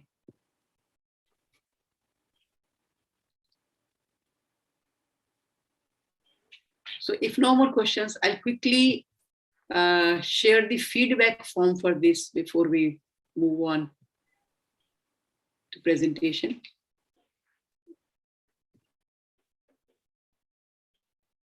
Give me a second to copy paste the.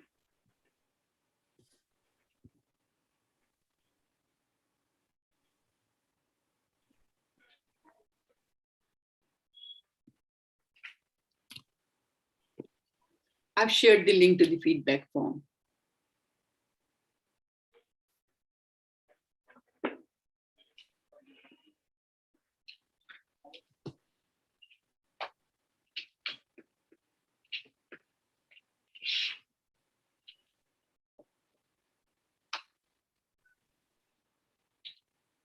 Dr. Indu, I have a question here. Yeah, please go ahead. Yeah, I saw your hand just now. Yeah. So, many this is happening in our home healthcare scenarios. Like, the nurse goes to home, they give the patient care, and they come back. So many a times, so we weekly do a field visit to understand how it is all going up. So at the end of 1 week, we find something which is going wrong with the patient. At that time, we feel a difficulty to, first we have to understand what has gone through. The nurse will say something, and then the reliever nurse. So we have to do a lot of interviews and then get to the story which is looking 100% or 90% true to us, and then we go to the patient. So here, what is the basic problem we face is the nurse is not coming to us and telling the problem on the first day or the second day. Anyway, we will know about it, but the gap is there.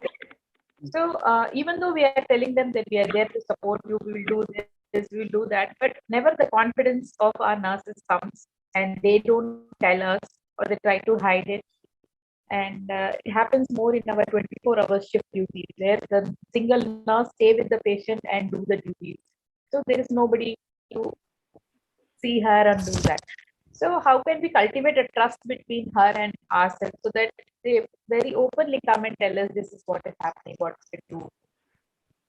Just a few. I think Ramya, you have talked about the question and the answer yourself. The answer to the question is, if you have been successfully been able to build rapport with your team members and win their confidence and ensure them their safety. Not that, okay, I'll hide all your mistakes. That approach I'm not recommending. But winning their confidence to the extent that they come up with their, first of all, questions and doubts that I don't know this, I need to understand it. Or this mistake has happened, what do I do? And then, because that's the only way to,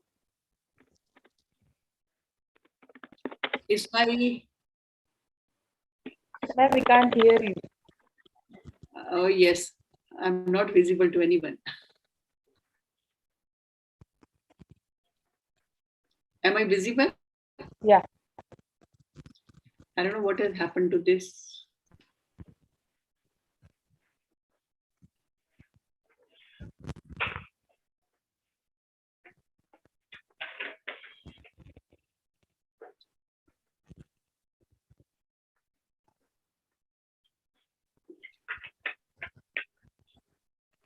Am I audible? Yes, ma'am. But I don't know why my camera on its own is going, on no video mode. Maybe you have a network issue. Quite possible, yeah.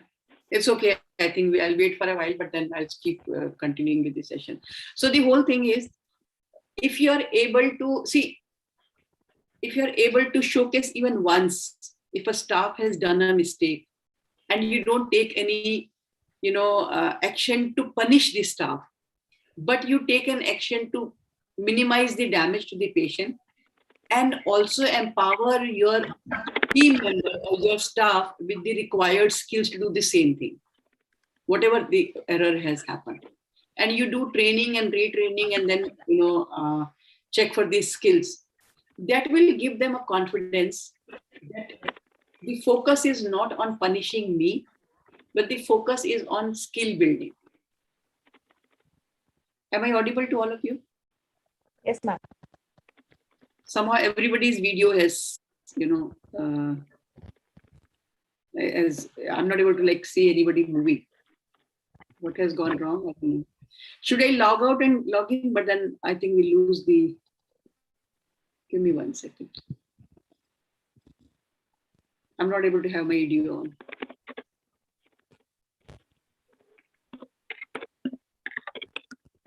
I just log out and log in. Yes, ma'am.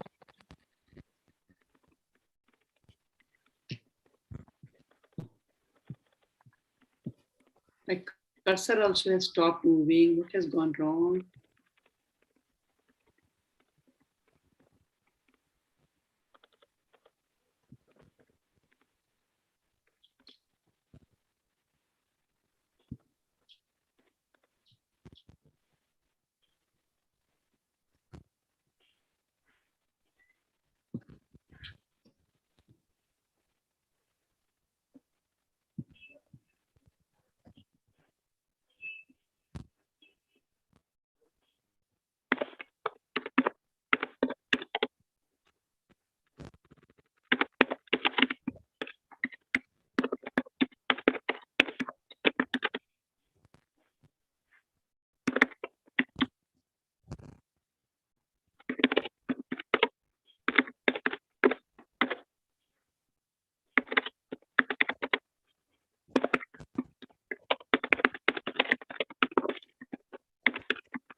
Sir, are you filling the feedback form?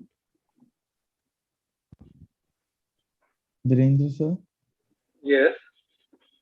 I'm sorry to ask, but were you filling the feedback form? Because you had few messages typed in the chat box. So I was wondering, No, this is the answer to some of Ramya's questions.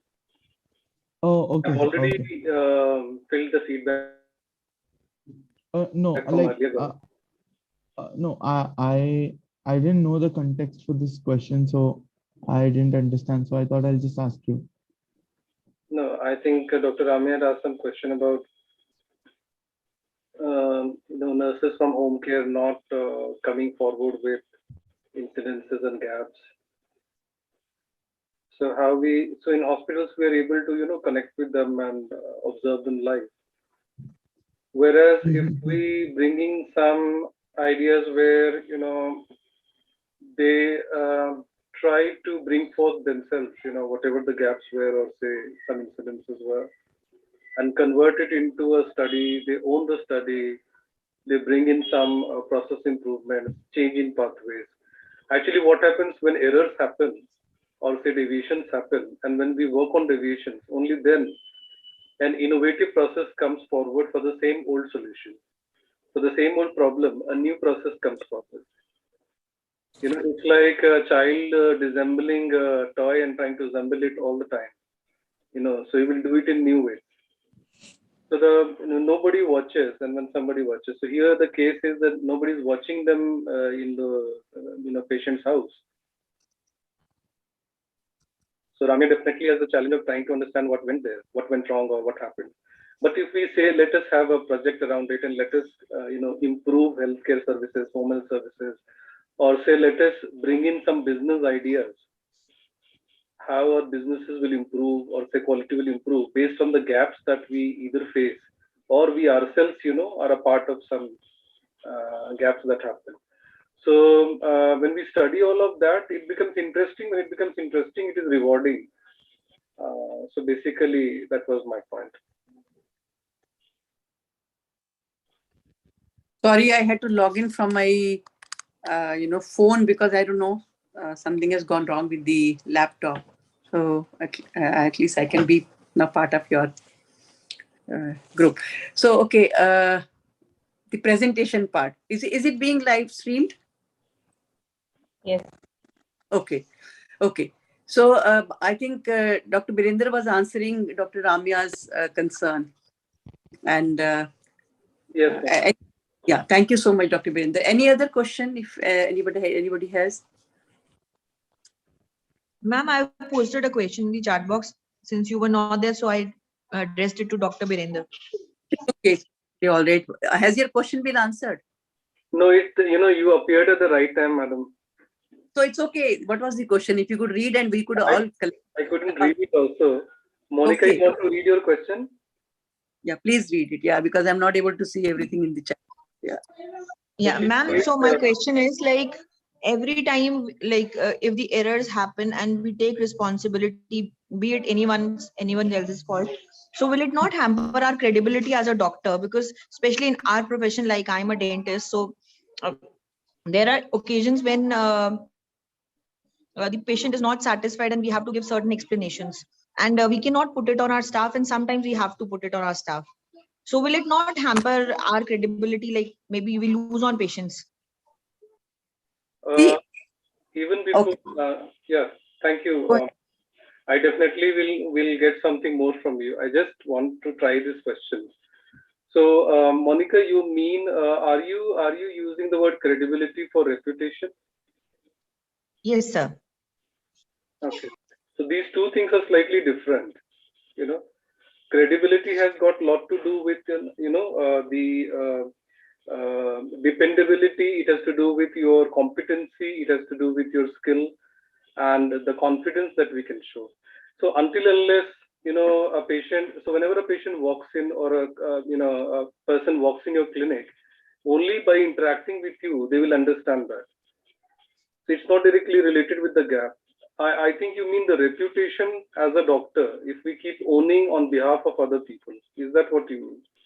Right, sir, right. So because in our profession, it is more of like word of mouth. We get more patients if somebody is satisfied with our patient, more of like for cosmetic patients. So that was my concern. Monica, what happens, we have to sometimes look at reducing the damage. It's not that damages won't happen or errors won't happen. When we talk about it, and when we can try to have a strategy where we relate to the error, we relate to the damage. By damage, I mean the impact, the negative impact that it has caused. In fact, not owning up and not relating to it will have a greater impact on the reputation, and thus in some way it will trace to the credibility, though they are not directly related. But talking about it and explaining and owning, and it's not on behalf, it is about the doctor. Definitely, the care provider or the manager is definitely the lead at the place. So the person who is leading the place has to come forward and talk about it, and you can say own it or accept it or make it or decode it. What I mean? I mean, it may not always be very big things, small things also. However you find it is not the process, but it is a person. See, after owning the process, it doesn't end. We should do an inquiry. We should do an incident. We should